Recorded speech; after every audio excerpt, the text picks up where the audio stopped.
Selamat pagi saudara-saudara yang dikasihi Tuhan. Kita kembali berjumpa di hari Selasa. Pada hari ini, di pagi ini, sebelum kita melangkahkan kaki dalam kehidupan kita, mari kita berdoa terlebih dahulu. Kita berdoa.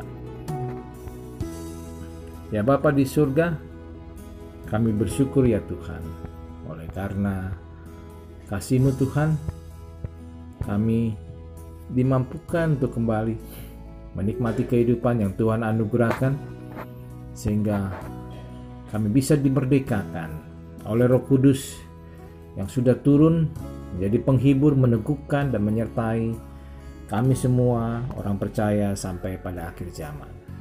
Kami sambut firman-Mu Tuhan, dan berkat-Mu dalam nama Yesus kami bersyukur dan berdoa. Amin. Saudara-saudara yang dikasihi Tuhan, renungan pagi 24 Mei 2021 bertajuk Dimerdekakan Roh Kudus. Bacaan kita diambil dari surat Roma 8 ayat 1 sampai 8. Dimerdekakan Roh Kudus. Saudara-saudaraku, nas hari ini, kalau kita membaca di Roma 8 ayat 1 sampai 8, saudara bisa membacanya dari rumah. Itu berarti atau berisi surat Roma 8 ini tentang hidup yang telah dimerdekakan Kristus. Dijelaskan, diuraikan bahwa dalam kehidupan manusia terdiri dari dua keinginan. Yang satu ada keinginan daging, dan yang lain adalah keinginan roh. Kedua keinginan ini merupakan dua hal yang bertolak belakang di dalam kehidupan kita. Keinginan daging, gejolak kehidupan manusia yang berorientasi pada keinginan daging dan berujung kepada maut. Sedangkan keinginan roh mengarahkan manusia melihat kebenaran dan keinginan untuk melakukan kebaikan. Keinginan roh membawa manusia kepada kematian, dan keinginan roh membawa manusia kepada kehidupan. Roma 8 ayat 1 sampai 6 menyebutkan demikian. Ayat 1 dan ayat 6, bukan ayat 1 sampai 6. Demikian berbunyinya, demikianlah sekarang tidak ada lagi penghukuman bagi mereka yang ada di dalam Kristus Yesus. Karena keinginan daging adalah maut, tetapi keinginan roh adalah hidup dan damai sejahtera. Dari uraian ini, Paulus hendak menyampaikan dalam suratnya kepada jemaat Roma bahwa pertentangan antara keinginan daging dan keinginan roh sesungguhnya di dalam Kristus Yesus. Kristus telah memerdekakan kita dari keinginan daging dan membawa kita kepada keinginan roh yang dipimpin oleh roh. Sementara keinginan daging telah disalibkan bersama Kristus. Kristus telah menang atas kematian melalui kebangkitannya. Maka bagi orang percaya, kemerdekaan di dalam Kristus berkuasa melawan keinginan daging. Roh memimpin kita pada kehidupan. Apa saja yang menjadi keinginan daging dan keinginan roh dapat kita baca secara lengkap dalam Galatia 5 ayat 19 sampai 22. Perbuatan daging telah nyata. Apa saja itu? Percabulan, kecemaran, hawa nafsu, penyembahan berhala, sihir, perseteruan, iri hati, kepentingan diri sendiri, roh pemecah, kemabukan, kedengkian, pesta pora, dan sebagainya. Terhadap semuanya itu, kuperingatkan kamu, seperti yang telah kubuat dahulu, bahwa barang siapa melakukan hal-hal yang demikian, tidak akan mendapat bagian dalam kerajaan Allah. Tetapi buah roh kasih, sukacita, damai sejahtera, kesabaran, kemurahan, kebaikan, kesetiaan, kelemah lembutan, penguasaan diri. Tidak ada hukum yang menentang hal-hal itu. Barang siapa menjadi milik Kristus Yesus, ia telah menyalibkan daging dan dengan segala hawa nafsu dan keinginannya. Artinya, jikalau kita hidup oleh Roh, baiklah kita juga hidup dipimpin oleh Roh. Sedangkan keinginan daging terus bergelora dalam diri manusia, bahkan menuntun manusia mengejar apa yang dibutuhkan oleh daging, yaitu hawa nafsu. Dan keinginan daging akan membawa manusia kepada maut, seperti uraian Roma 8 ayat 13. Sebab jika kamu hidup menurut daging, kamu akan mati. Tetapi jika oleh Roh kamu mematikan perbuatan-perbuatan tubuhmu, kamu akan hidup. Seperti Adam pertama, manusia jatuh dalam keinginan daging. Mereka lebih mengikuti keinginan daging dan taat pada perintah Allah. Seperti Adam pertama, manusia telah jatuh dalam keinginan daging. Mereka lebih mengikuti keinginan daging daripada taat kepada perintah Allah. Sehingga manusia mendapat hukuman, yaitu kematian. Karena upah dosa adalah maut, maka kehadiran Kristus telah memerdekakan kita dari maut. Dari keinginan daging, hukuman, dan tuntutan hukum Taurat. Maka hidup yang telah dimerdekakan Kristus adalah hidup yang dipimpin oleh Roh. Seperti uraian Roma 8 ayat 2. Roh yang memberi hidup telah memerdekakan kamu dalam Kristus dari hukuman dosa dan hukuman maut. For the law of the Spirit of life in Christ Jesus had made me free from the law of sin and death. Manusia yang dimerdekakan telah hidup di dalam Roh dan dipimpin oleh Roh dan berkuasa melawan keinginan daging. Saudara-saudara, dengan demikian peranan Roh Kudus yang memerdekakan kita bisa kita lihat dalam dua aspek. Yang pertama, Yesus Kristus telah memerdekakan kita dari keinginan daging. Dengan kuasa Roh Kudus, manusia bisa menguasai dan mengontrol diri dari seluruh keinginan daging. Roh mengajari manusia apa yang baik dan buruk, dan kita memiliki kekuatan untuk melakukan yang baik, mengalahkan kejahatan. Itulah sebabnya etika Kristen selalu mengajarkan bahwa berbuat dosa adalah kebutuhan. Saya ulangi, itulah sebabnya etika Kristen selalu mengajarkan bahwa berbuat dosa dengan alasan kebutuhan tetap dinyatakan kesalahan. Bukankah banyak orang saat ini membenarkan mencuri karena alasan kelaparan, membenarkan korupsi karena gajinya kecil bagi pegawai negeri sipil misalnya, atau banyak lagi kesalahan yang dibenarkan. Roh Kudus memampukan kita agar bebas dari keinginan daging yang membawa kita kepada maut.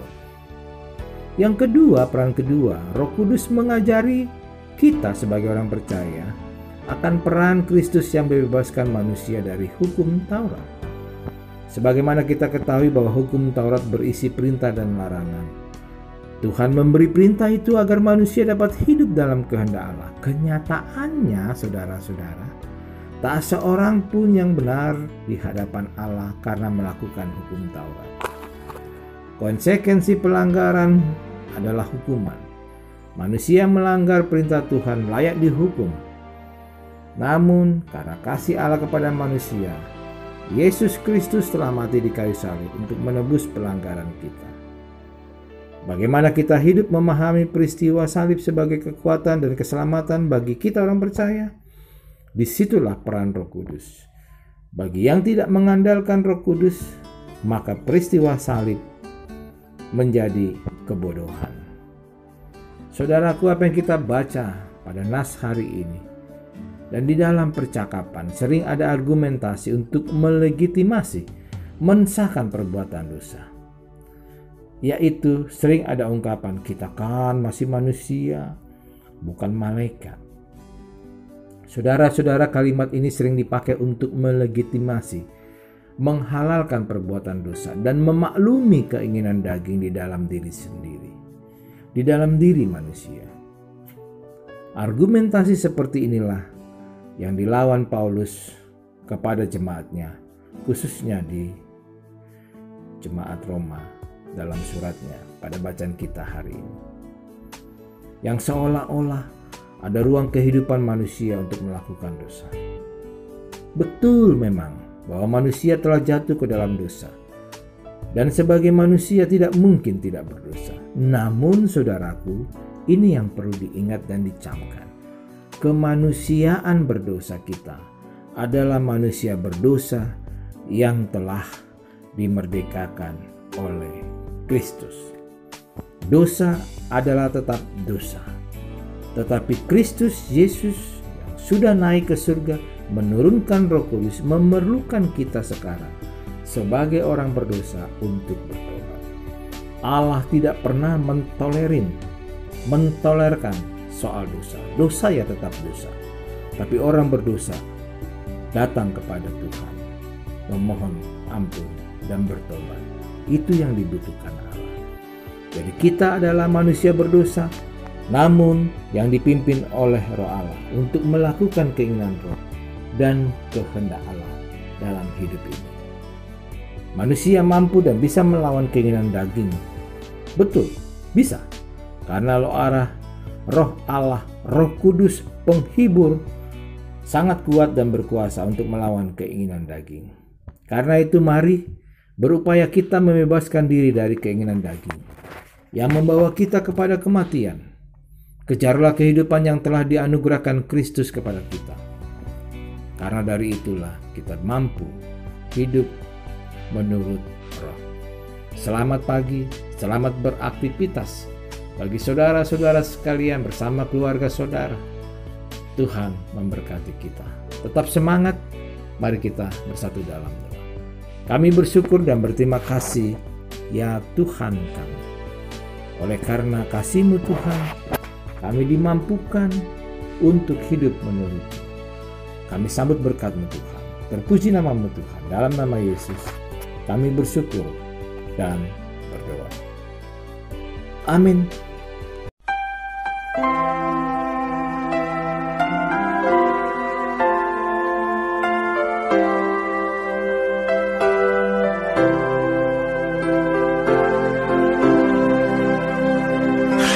Ku perlukan juru selamat agar jangan ku sesat. Selalu harus ku rasakan bahwa Tuhan ku dekat, maka jiwaku tenang, takkan takut dan enggan bila Tuhan ku membimbing. Di malam pun tenteram, ku perlukan juru selamat karena imanku lemah. Hiburannya menguatkan, sungguh tiada bandingnya. Maka